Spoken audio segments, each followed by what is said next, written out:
نحمده ونصلي ونسلم على رسوله الكريم اما بعد فاعوذ باللہ من الشیطان الرجیم بسم اللہ الرحمن الرحیم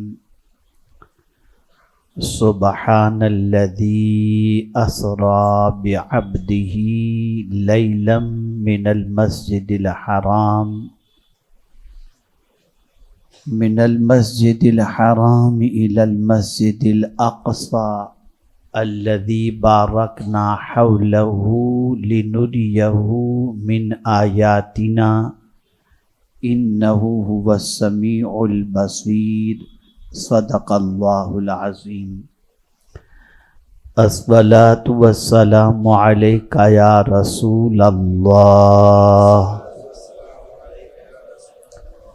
الصلاۃ والسلام علیک یا حبیب اللہ،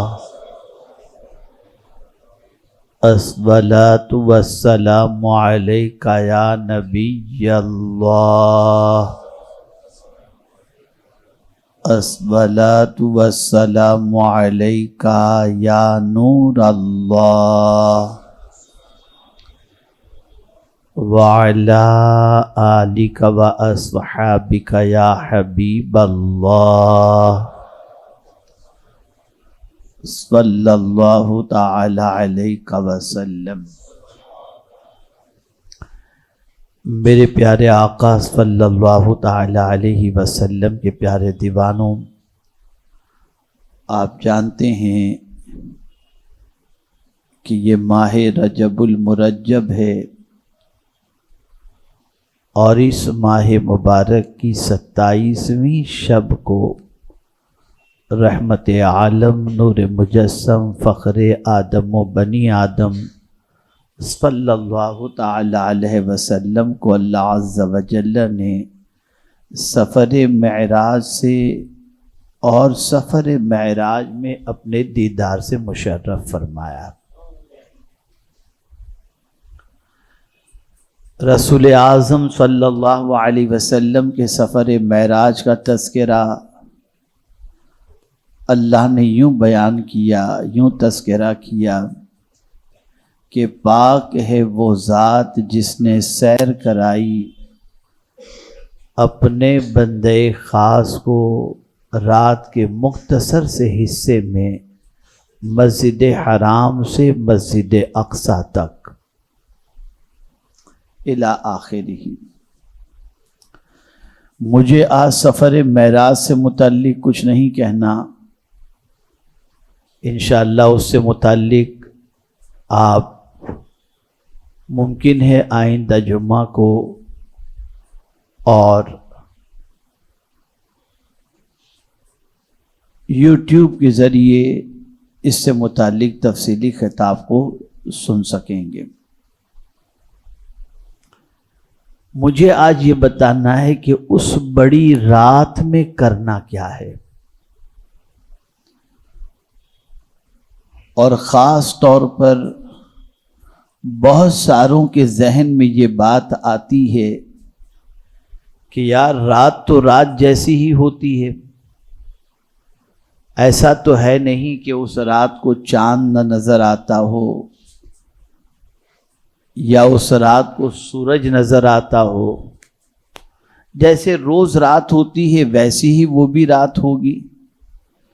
تو پھر نظر آنے والی سملر رات میں ایسی کیا چیز ہوتی ہے جس کو یا تو بڑی رات کہا جاتا ہے یا برکت والی رات کہا جاتا ہے؟ تو میرے پیارے آقا صلی اللہ تعالی علیہ وسلم کے پیارے دیوانوں، ایک عام انسان وہ چیز نہیں دیکھ سکتا جو اللہ کے برگزیدہ بندے دیکھ سکتے ہیں، جس کے پاس اللہ نے علم کی دولت عطا فرمائی، فراست ایمانی عطا فرمائی، وہ ان رات کو نازل ہونے والی برکتیں اور رحمتیں اپنے ماتھے کی آنکھوں سے دیکھ لیتے ہیں۔ جس طریقے سے ہمارے ہاتھ کے اندر اگر بلڈ ہو تو بلڈ کے اندر موجود جراثیم اور ہماری بیماری کو ہم نہیں دیکھ سکتے، لیکن جو لیبوریٹری کا ایکسپرٹ ہوتا ہے جب وہاں پر یہ بلڈ جاتا ہے تو ہمارے جسم کی اندر کی بیماریوں میں کیا کیا چیز ہے، کتنی شوگر ہے، کتنی کیا ہے، وہ ساری چیزوں کو وہ دیکھ لیتا ہے۔ تو آپ کہیں گے یہ بلڈ تو سملر نظر آتا ہے، لیکن اس کو کیوں نظر آ جاتی اندر کی بیماری، ہمیں کیوں نظر نہیں آتی؟ تو وجہ یہ ہے کہ وہ ایکسپرٹ ہے، اس لیے وہ ساری چیزیں دیکھ لیتا ہے، ہم ان پڑھ ہیں اس لیے ہمیں وہ چیز نظر نہیں آتی۔ اور یہ بھی یاد رکھیں، مسجد بھی سملر ہے، اللہ کا گھر ہی ہے، یہ بھی اللہ کا گھر، مسجد نبوی شریف بھی اللہ کا گھر، مسجد حرام بھی اللہ کا گھر، مسجد اقصی بھی اللہ کا گھر، لیکن کیا وجہ ہے کہ ہم یہاں نماز پڑھیں تو اتنا ثواب نہیں، مسجد نبوی شریف میں پڑھیں تو 50,000 کا ثواب، مسجد حرام میں پڑھیں تو 1,00,000 کا ثواب؟ تو وجہ یہ ہے کہ زمین جو ہمیں نظر آتی ہے، مسجد جو ہمیں نظر آتی ہے، وہ سب سملر نہیں ہے، نسبتوں کی بنیاد پر اللہ نے ان کا مقام بلند فرما دیا ہے۔ ایسے ہی دنیا میں آپ دیکھ لیجئے، گھر خریدنا ہے تو آپ یہاں خریدیں گے تو بھی گھر ہے، نیریمن پوائنٹ پہ خریدیں گے تب بھی گھر ہے، اتنے ہی ٹکڑے کے اندر زمینوں کی اور گھر کی قیمت کا فرق آپ کو سمجھ میں آ جائے گا، یہ بھی گھر وہ بھی گھر، لیکن یہاں کی قیمت آپ دیکھیں تو یہاں جتنے 4 مکان جتنی قیمت میں خرید سکتے ہیں، وہاں 1 مکان اتنی قیمت کے اندر ملے گا۔ تو کہنے کا مقصد یہ ہے کہ بہت ساری چیزیں سملر نظر آتی ہیں لیکن ہوتی نہیں ہیں۔ اللہ عز و جل نے جس طریقے سے انسانوں میں بعض انسانوں کو فضیلت عطا فرمائی، اسی طریقے سے اللہ نے بعض زمینوں کو زمین پر فضیلت عطا فرمائی، اور بعض راتوں کو اللہ نے راتوں پر فضیلت عطا فرمائی۔ انہی فضیلت والی راتوں میں سے شب معراج ہے، بہت بڑی رات ہے وہ۔ اللہ کے رسول صلی اللہ تعالی علیہ وسلم کو پروردگار جل جلالہ نے مسجد حرام سے مسجد اقصی اور وہاں سے لے کر لا مکان تک کی میرے پروردگار نے حضور صلی اللہ علیہ وسلم کو سیر کرائی۔ تو حضور صلی اللہ علیہ وسلم معراج کے شرف سے مشرف ہوئے۔ معراج کیا ہے؟ مصطفیٰ جان رحمت صلی اللہ علیہ وسلم کو پروردگار جل جلالہ کے دیدار سے مشرف ہونا، اور مشاہدات پروردگار نے کرائے۔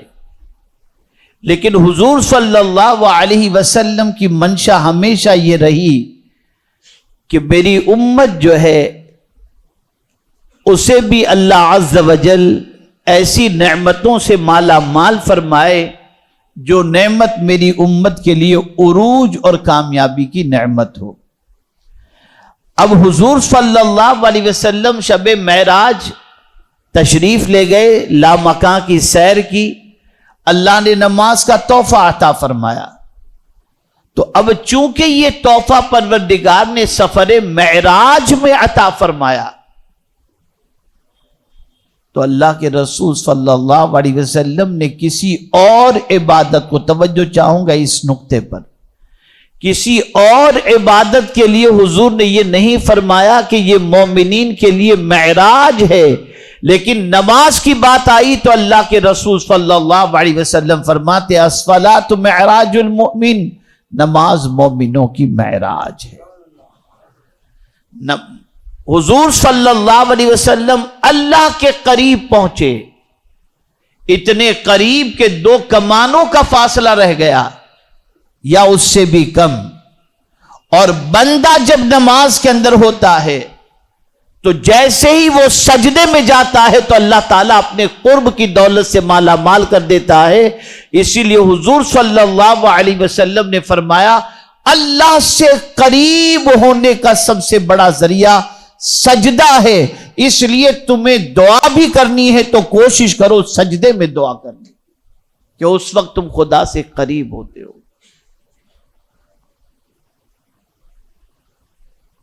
اللہ عز و جل نے حضور صلی اللہ علیہ وسلم کو رمضان میں کیوں معراج نہیں کرائی؟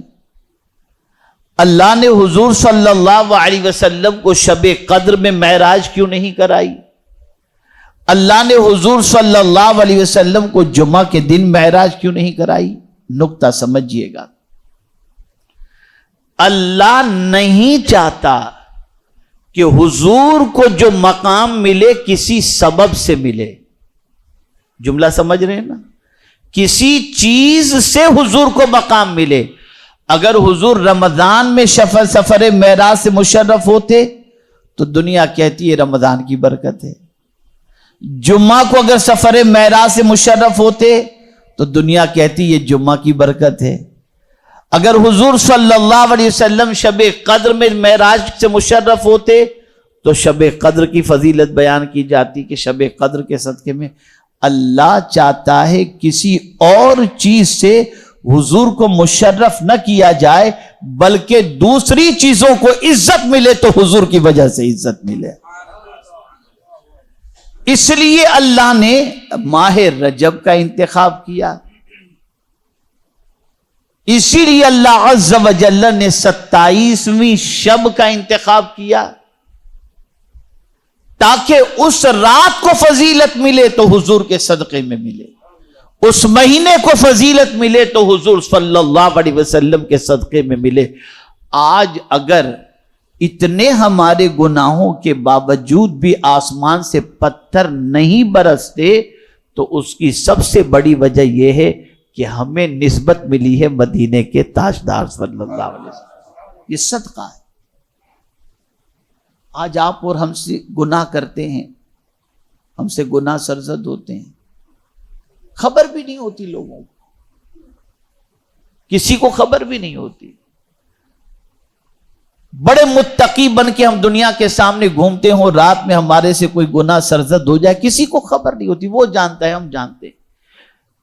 آخر ہمارے گناہوں پر یہ پردہ کیوں؟ حضور صلی اللہ علیہ وسلم کے ساتھ پہلے کی امت کا حال یہ تھا کہ وہ رات کو گناہ کرتے تو ان کے دروازے پر قدرت کی طرف سے لکھ دیا جاتا کہ رات کو اس نے یہ گناہ کیا ہے، ساری بستی والوں کو پتہ چل جاتا کہ رات کو اس نے یہ گناہ کیا ہے۔ لیکن یا رسول اللہ آپ کی عظمتوں پر قربان کہ آپ کے صدقے میں اللہ نے ہمارے عیبوں پر یہاں بھی پردہ ڈالے رکھا ہے، اور ہم امید کرتے ہیں کہ آپ کے صدقے میں اللہ محشر میں بھی ہمارے عیبوں پر پردہ ڈالے رکھے گا انشاءاللہ۔ یہ حضور کا صدقہ ہے، حضور کے صدقے میں ہمیں خیر امت کا تاج ملا، یہ سرکار صلی اللہ علیہ وسلم کا صدقہ۔ تو عرض کرنے کا منشا یہ ہے، کسی چیز سے حضور کا مرتبہ بلند نہیں کیا گیا بلکہ حضور کی وجہ سے کسی چیز کا مرتبہ بلند کیا گیا۔ ولادت کے لیے بھی پروردگار نے حضور کے لیے جو مہینے کا انتخاب فرمایا وہ ربیع الاول، دن کا انتخاب فرمایا پیر کا روز۔ تو یہاں سے یہ بات سمجھ میں آئی کہ کسی عظمت والی چیز سے حضور کو منسوب کر کے اس عظمت دینا نہیں بلکہ حضور کی وجہ سے ہر اننون چیز کو اللہ نے عظمت اور بزرگی عطا فرمائی۔ اب آئیے شب معراج، بہت برکت والی، اتنی برکت والی رات ہے کہ میں کیا بتاؤں۔ رحمتوں کی چھما چھم بارشیں ہوتی ہیں،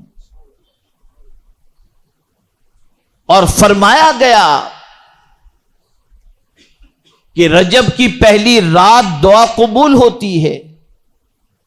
تو ماہ رجب کی پہلی رات میں جب اللہ عز و جل دعا قبول فرماتا ہے تو جس رات اللہ نے اپنے محبوب کو سفر معراج سے مشرف کیا اور اپنے دیدار سے بالا مال فرمایا، اس رات دعا کی قبولیت کا عالم کیا ہوگا۔ اب یہاں ایک نکتہ عرض کر دوں، عرفات کے میدان میں دعا قبول ہوتی ہے کہ نہیں؟ جواب دیں آپ. یار سو رہے ہیں آپ لوگ کہ جاگ رہے ہیں؟ جواب تو دیں تو میں سمجھوں کہ آپ لوگ سب سن رہے ہیں اور جاگ رہے ہیں. عرفات کے میدان میں دعا قبول ہوتی ہے کہ نہیں ہوتی ہے؟ ہوتی ہے نا. کیوں؟ وجہ یہ ہے کہ ایک نبی کی ایک ولیہ سے ملاقات ہوئی. عرفات کا میدان کیا ہے؟ حضرت آدم علیہ السلام اور حضرت حوا رضی اللہ تعالیٰ عنہ کی ملاقات کی جگہ. عرفہ کے معنی ہوتا ہے پہچاننا. کئی سو سال کے بعد دونوں ایک دوسرے کو پہچان لیے، اس لیے اس میدان کو میدان عرفات کہتے ہیں. اور دونوں کی ملاقات ہوئی، اس دونوں کی ملاقات کی جگہ کو اللہ نے میدان عرفات بنا دیا. اب یوم عرفہ کو وہاں پہنچ کر حاجی جو بھی دعا کرے اللہ تعالیٰ اس کی دعا کو قبول فرما دے. توجہ چاہوں گا. ہم عرس کی تقریب میں حاضر ہوتے ہیں اور اس کے موقع پر ہم سمجھتے ہیں ہماری دعا قبول ہوگی. کیوں؟ اس لیے کہ ایک ولی، اس کے وصال کی جو تاریخ ہوتی ہے، وصال کا جو دن ہوتا ہے، اس دن اس کی ملاقات قبر میں حضور سے ہوتی ہے. تو قبر سے حضور سے ملاقات کی وجہ سے اس دن عرس کے موقع پر جو دعا کرو اللہ دعا قبول کرتا ہے. تو ملاقات کے وقت کی دعا قبول ہوتی ہے. اب توجہ چاہوں گا، ایک نبی کی ولیہ سے ملاقات ہو تو اس وقت کی دعا اللہ قبول فرماتا ہے. اور اگر حضور کی ملاقات خدا سے ہو تو جس رات یہ ملاقات ہو اس رات اللہ تعالیٰ دعا کیسے قبول نہیں فرمائے؟ کیسے قبول نہیں؟ اتنی برکت والی رات ہے، بڑی عظمت والی رات، اس میں کرنا کیا ہے؟ تو ضعیف حدیث ہے لیکن ایک خاص عمل اس رات کا آیا ہے کہ جو شخص اچھا وضو کر کے 12 رکعت نفل پڑھے، دو کر کے. کتنی رکعت؟ 12 رکعت. سورہ فاتحہ کے بعد کوئی بھی سورت ملا دے اور جب 12 رکعت مکمل کر لے اس کے بعد 100 مرتبہ سبحان اللہ والحمد للہ ولا الہ الا اللہ واللہ اکبر پڑھے، 100 مرتبہ استغفار استغفر اللہ ربی من کل ذنب واتوب الیہ یا استغفر اللہ 100 بار پڑھ لے اور 100 بار درود شریف پڑھے. اس کے بعد اپنے پروردگار جل جلالہ کی بارگاہ میں جو بھی جائز دعا، اور یہاں پر قید ہے کہ دنیا کے سلسلے میں بھی اور آخرت کے سلسلے میں، دنیا اور آخرت کے لیے جو بھی جائز دعا کرے اللہ کی ذات سے امید ہے کہ اس رات کی جانے والی دعا ان نوافل کے بعد اللہ قبول فرما لے گا. اور پھر دوسرے دن روزہ رکھے، یعنی 27ویں کا روزہ رکھے. یہ حدیث ہے تو ضعیف، لیکن علماء فرماتے ہیں کہ عمل کے باب کے اندر ضعیف حدیث بھی قابل قبول اور قابل عمل ہوا کرتی ہے. میرے پیارے آقا صلی اللہ تعالی علیہ وسلم کے پیارے دیوانوں، بعض روایتوں میں یہاں تک آیا جس کسی نے 27ویں کا روزہ رکھا اللہ عز و جل اسے 60 روزوں کا ثواب عطا فرماتا ہے. اور میرے پیارے آقا صلی اللہ علیہ وسلم کے پیارے دیوانوں، ایک چیز ہمیشہ کے لیے ذہن میں رکھیں، اللہ آپ کو مجھے سب کو توفیق عطا فرمائے کہ جب بھی کوئی بڑی رات آئے تو کوشش کریں صلاۃ التسبیح پڑھنے کی. تو شب معراج بھی کوشش کریں صلاۃ التسبیح پڑھنے کی، تلاوت کرنے کی. 26-27 کا روزہ رکھنے کی سعادت اللہ عطا فرمائے تو وہ ضرور رکھیں، ورنہ 27ویں کا روزہ تو ضرور رکھنے کی کوشش کریں کہ اس کی بے شمار فضیلتیں آئی ہیں. اور اسی کے ساتھ یہ بات ہمیشہ کے لیے ذہن میں رکھیں کہ جب یہ بڑی رات اور بڑے دن آئیں تو اللہ کے نام پہ غریب، یتیم، مسکین، فقراء کو خرچ کیا کرو. عام دنوں میں بھی خرچ کیا کرو، لیکن خاص طور پر ان دنوں کے اندر اللہ عز و جل کی رضا کی خاطر خرچ کرنا چاہیے۔ اب ایک مسئلہ اور ذہن میں رکھ لیں، جن کے ذمے نمازیں یعنی قضا نمازیں ہیں، ان کے لیے بہتر ہے کہ وہ پہلے قضا نمازیں ادا کریں۔ اللہ تعالی رحمت عالم نور مجسم فخر آدم و بنی آدم صلی اللہ علیہ وسلم کے صدق و طفیل مجھے آپ کو سب کو شب معراج کی برکتوں سے مالا مال فرمائے۔ بہت انوار و تجلیات کی بارشیں ہوتی ہیں، لیکن مسلمان ہے کہ غفلت کے اندر اپنے دن اور اپنی راتوں کو گزارتا ہے، اور یہ مقدس راتیں بھی گپ شپ کے اندر ملنے ملانے کے اندر ہنسی مذاق کے اندر گزر جاتی ہیں۔ تو اس سے پرہیز کریں۔ اللہ تعالیٰ سرکار صلی اللہ علیہ وسلم کے صدقے میں ماہ رجب کی 27ویں شب پوری رات عبادت کر کے اسے زندہ رکھنے کی ہمیں توفیق نصیب فرمائے۔ وما علینا الا البلاغ المبین۔